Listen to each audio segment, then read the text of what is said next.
सभी सूर्य उपासकों को जय श्री कृष्ण।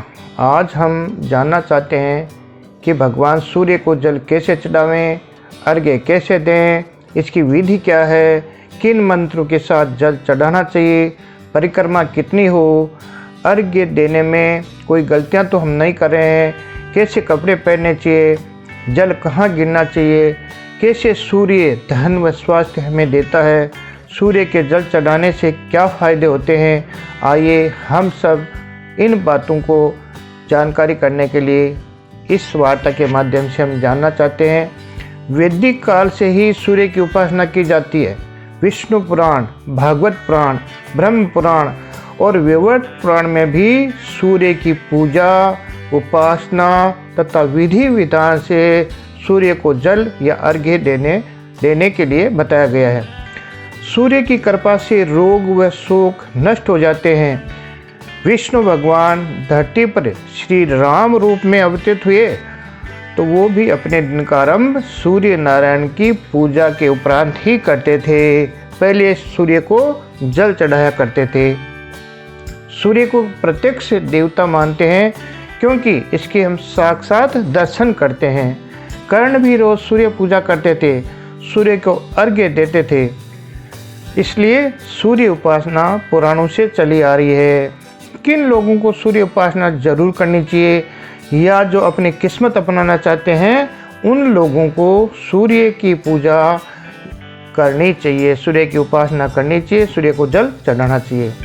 जिसमें पहला है जिन लोगों की कुंडली में सूर्य कमज़ोर हो, सूर्य की स्थिति ग्रहों में सही नहीं हो।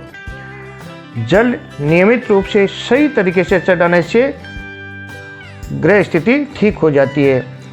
जिनमें आत्मविश्वास की कमी हो यानी मनोबल कमज़ोर हो, जो भीड़ से घबराते हो, जो निराशावादी हो और नकारात्मकता उसके हावी रहती हो, अज्ञात भय सताता हो, जो अस्वस्थ रहता हो, जो घर परिवार व समाज में मान सम्मान चाहता हो, कार्य में बराबर यदि रुकावट आती हो तो रविवार को उगते सूर्य की उपासना करें, उसे मनचाहे सा फल मिलता है। सूर्य के लिए कुछ व्रत और त्योहार भी बताए गए हैं। भगवान सूर्य को वो समर्पित हैं। इन दिनों में सूर्य की पूजा उत्तम फल देने वाली है। जैसे एक तो मकर संक्रांति का दिन बताया है, यानी संक्रांति का स्नान, कुंभ का स्नान का मेला, उन दिनों में सूर्य की उपासना जरूर करनी चाहिए। रथ सप्तमी के दिन सूर्य की पूजा करनी चाहिए। छठ के दिन भी सूर्य की पूजा करनी चाहिए।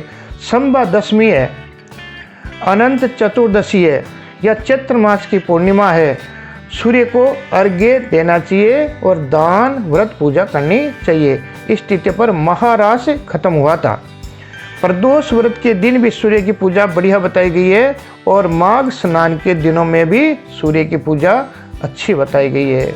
अब हम जानना चाहते हैं, बहुत ही महत्वपूर्ण बात यह है कि सूर्य को अर्घ्य कैसे दें, जल किस तरह से चढ़ावें। अगर गलत तरीके से हम जल चढ़ाते हैं तो हमें फ़ायदे की जगह नुकसान हो सकता है। इसलिए सही तरीके से हम किस तरह से सूर्य भगवान को अर्घ्य देवें, जल चढ़ावें, इन बातों पर हम चर्चा कर रहे हैं।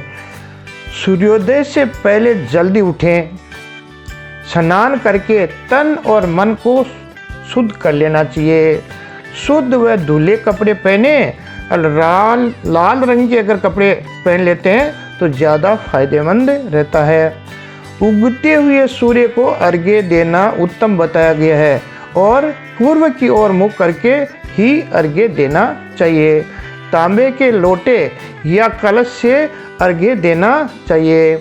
बादल आदि है और सूर्य दिखाई नहीं दे रहा है तो पूर्व की ओर मुख करके सूर्य भगवान को जल चढ़ा देना चाहिए। दोनों हाथों से कलश को पकड़ें और अर्घ्य देना चाहिए। जल के कलश में लाल फूल, कुमकुम, चावल, मोली, लाल चंदन, कमल के फूल या गुलाब व लाल कनेर के फूल हैं वो डालना चाहिए। ध्यान रखें, जल चढ़ाते समय जमीन पर गिरा जल आपके पैरों तक नहीं पहुंचना चाहिए। किसी के भी पैरों के पास वो जल नहीं जाना चाहिए। सूर्य को अर्घ्य देते समय जल की गिरती धार से सूर्य के किरणों को जरूर देखना चाहिए। 3 या 7 बार जल गिराना चाहिए। जल के मध्य आंखों को केंद्रित करते हुए सूर्य देखना चाहिए। जल के पात्र को सिर के सामने रखना चाहिए। सूर्य देखने के 1 घंटे के भीतर या सुबह 8 बजे तक अर्घ्य अवश्य दे लेना चाहिए। अगर आप सूर्य को अर्घ्य देते समय किसी पौधे की जड़ में अगर जल चढ़ाते हैं तो और ही ज़्यादा बढ़िया रहता है। ये पौधे हो सकते हैं, देखो, केला का गाछ, मोगरा, गुलाब, मनी प्लांट, बीलपत्र, अशोक वृक्ष और पारिजात।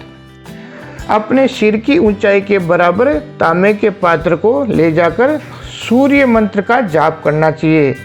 जल चढ़ाते समय सूर्य मंत्र हम बोलते हैं ओम सूर्याय नमः का जाप करते रहना चाहिए। और भी जैसे सूर्य के मंत्र है ओम खगाय नमः, ओम भास्कराय नमः, ओम रविये नमः, ओम भानवे नमः, ओम आदित्याय नमः, ओम मित्राय नमः, ओम महदूतिकराय नमः। कोई भी मंत्र हम बोल सकते हैं। सूर्य की परिक्रमा कितनी होनी चाहिए ये भी हम जानना चाहते हैं कि दोनों हाथों की अंगुलियों को आपस में कस लें इस तरह से और हथेलियों को सूर्य की तरफ कर लें।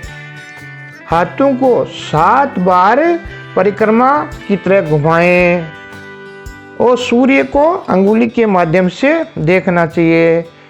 फिर स्वतः ही 7 बार दाईं ओर से घूमते हुए हमें परिक्रमा करनी चाहिए।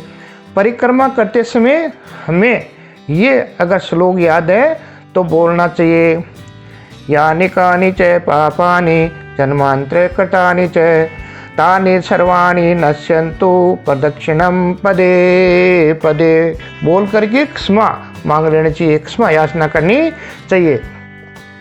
सूर्य व्रत के समय या इन दिनों में, जिन दिनों में सूर्य व्रत या मकर संक्रांति या कुंभ का मेला आदि आता है, उन दिनों में हमें कुछ दान पुण्य भी करना चाहिए।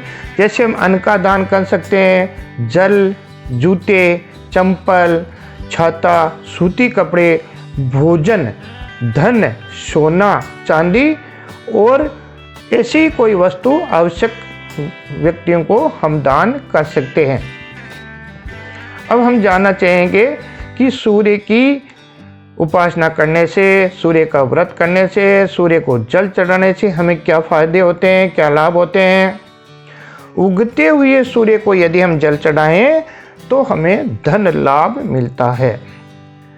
बीमार व्यक्तियों को स्वास्थ्य लाभ मिलता है। जो बीमार है और अर्घ्य देने से, सूर्य की पूजा करने से वो स्वस्थ हो जाते हैं।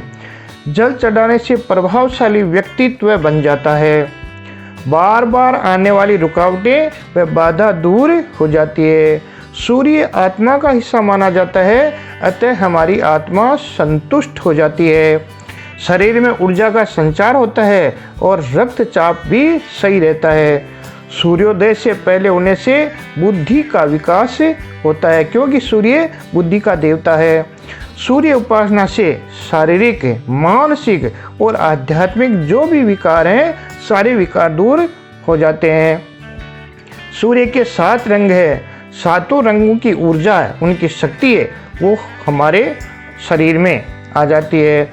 आँखों की ज्योति बढ़ती है। इसमें नेत्र रोग, मस्तक रोग, कुष्ठ रोग और कोई भी पाप है उनकी शांति होती है।